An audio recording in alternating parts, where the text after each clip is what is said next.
क्या सचमुच बहू मायके जाकर आराम कर रही थी या फिर उसे उस दर्द से लड़ रही थी जिससे उसके अपने ही घर वालों ने कभी समझने की कोशिश नहीं की। जिस बहू को उसकी सास हर दिन ताने देती थी वही बहू एक रात ऐसा काम करेगी कि सास की सोच हमेशा के लिए बदल जाएगी। आखिर ऐसा क्या हुआ, आइए सुनते हैं ये दिल को छू लेने वाली कहानी। अरे बेटा, तेरी पत्नी कितनी दिनों तक मायके में छुट्टियां मनाएगी? तू उसे वापस लेकर क्यों नहीं आ रहा है?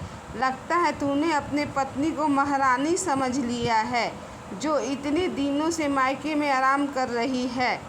सुजाता जी ने सुबह सुबह चाय का कप मेज पर रखते हुए अपने बेटे आलोक को ताना मारा।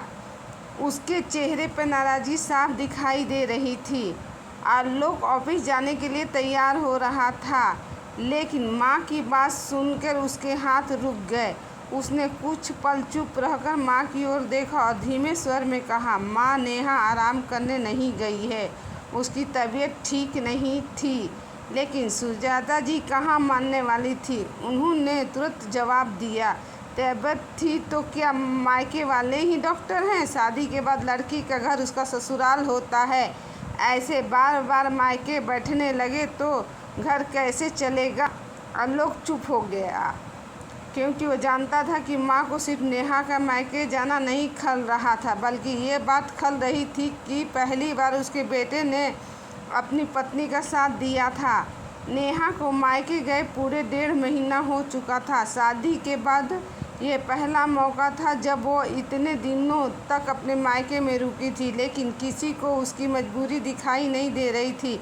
पिछले 1 साल से नेहा लगातार बीमार रहने लगी थी। कमजोरी इतनी बढ़ गई थी कि कई बार रसोई में काम करते करते उसे चक्कर आने लगते थे।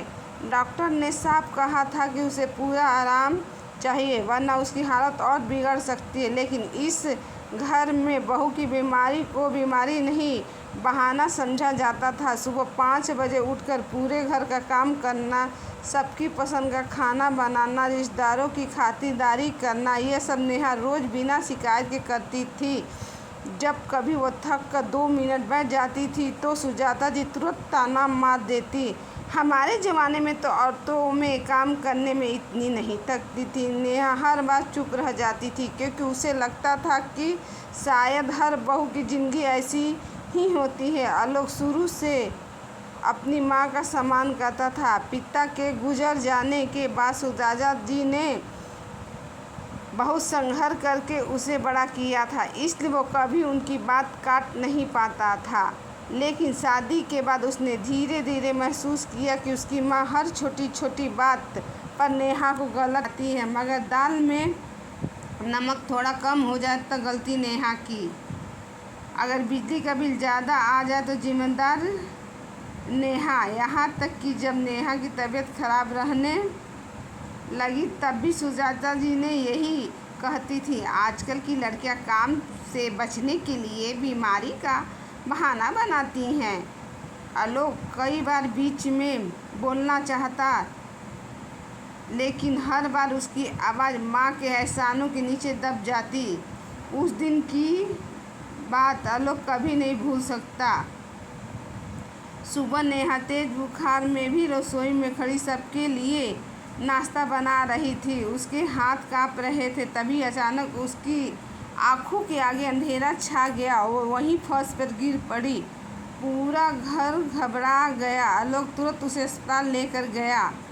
डॉक्टर ने रिपोर्ट देखकर गंभीर स्वर में कहा, इनका शरीर पूरी तरह कमज़ोर हो चुका है, इन्हें तुरंत आराम चाहिए। अगर अब भी ध्यान नहीं रखा गया तो हालत गंभीर हो सकती है। डॉक्टर की बात सुनकर आलोक के पैरों के तले ज़मीन खिसक गई। उसे पहली बार एहसास हुआ कि नेहा सच में कितना कुछ सह रही थी। उसी शाम उसने खुद नेहा को उसके मायके छोड़ने का फैसला किया ताकि वह उसकी माँ उसकी अच्छी तरह देखभाल कर सके। लेकिन घर लौटते ही सुजाता जी ने फिर ताना मारना शुरू कर दिया, वाह बेटा, शादी करके बहू लाए थे या मेहमान? थोड़ा बुखार क्या आया मायके छोड़ आए। मायके पहुंचाने के बाद पहली बार चैन की सांस ली। उसकी माँ कविता जी ने उसे छोटे बच्चे की तरह संभालती थीं। समय पर दवा देना, उसकी पसंद का खाना बनाना, उसे आराम करने देना, यह सब देखकर कई बार नेहा की आंखें भर आती थी। उसे एहसास होता कि शादी के बाद उसने खुद को कितना नज़रअंदाज कर दिया था। लेकिन मायके में रहकर उसका मन पूरी तरह शांत नहीं था। उसे आलोक की चिंता रहती थी, क्योंकि वो जानती थी कि उसकी वजह से अब सुजाता जी रोज़ आलोक को ताने सुनाती होंगी। इधर घर में भी माहौल बदलने लगा था। नेहा के बिना घर की असली जिम्मेदारियां सामने आने लगी थी। सुजाता जी को पहली बार एहसास हुआ कि घर संभालना कितना मुश्किल होता है। सुबह की चाय से लेकर रात के खाने तक हर काम के लिए उसे खुद उठना पड़ रहा था। आलोक ऑफिस से लौटकर भी घर का काम में हाथ बटाता। कई बार थक कर सोफे पर ही सो जाता, लेकिन उसने कभी शिकायत नहीं की, बल्कि अब उसे हर दिन नेहा की मेहनत याद आने लगी थी। एक रात उसने माँ से धीरे से कहा, माँ, नेहा सच में बहुत काम करती थी। हमने कभी उसकी मेहनत को महसूस ही नहीं किया। लेकिन सुजाता जी तुरंत बोली, अरे 2 दिन काम क्या कर लिए, अब बीवी की कीमत समझ में आ गई। दिन बीतते गए। एक दिन पड़ोस की शर्मा आंटी घर है। उन्होंने पूछा, अरे भाभी, बहू अभी तक मायके में है? सुजाता जी ने ताना मारते हुए कहा, आजकल की लड़कियां मायके जाने का मौका ढूंढती रहती हैं। तभी शर्मा आंटी गंभीर होकर बोली, लेकिन आपकी बहू तो बहुत सीधी है।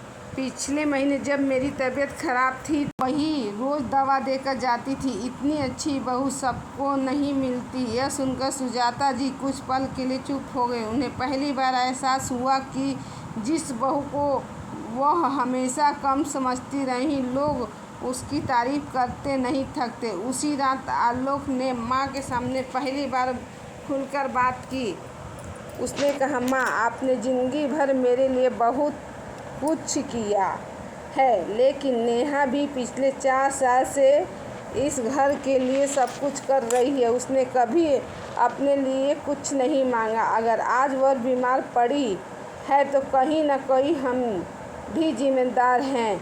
सुजाता जी बेटी की बात सुनकर चुप रह गई। उन्हें अच्छा नहीं लग रहा था कि उनका बेटा पहली बार उनकी बातों का विरोध कर रहा है, लेकिन अंदर ही अंदर उन्हें भी महसूस होने लगा था कि शायद वह सच में नेहा के साथ ज़्यादा सख्ती करती रही हैं।